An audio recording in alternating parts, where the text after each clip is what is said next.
অনেক দিন ধরে new police headquarter Tripura demand ছিল এটা, কারণ জায়গার এখানে হচ্ছিল না। তো এখানে আমরা অনেক দিন ধরেই জমি খুঁজছিলাম। আমাদের ডিজিপি সাহেব নতুন এখানে জয়েন করার পর উনিও বলছিলেন যে এটা যত তাড়াতাড়ি সম্ভব জায়গাটা চিহ্নিত করা এবং সেখানে ভূমি পূজন করা।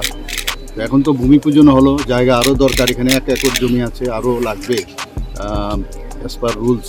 তো এটা আমরা দেখছি, কিন্তু এখানে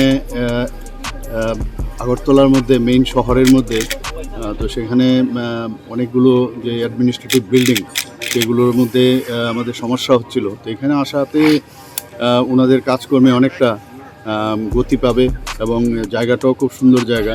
তো আগামী দিন পুলিশ হেডকোয়ার্টারের যে বিভিন্ন যেসব দপ্তর সেখানে সব চলে আসবে এবং ভালোভাবে কাজ হবে আমি আশা করি। রাজ্যের আইন শৃঙ্খলা নিয়ে কিছু বলবেন? আইন শৃঙ্খলা তো খুবই ভালো চলছে, বারবারই বলছি।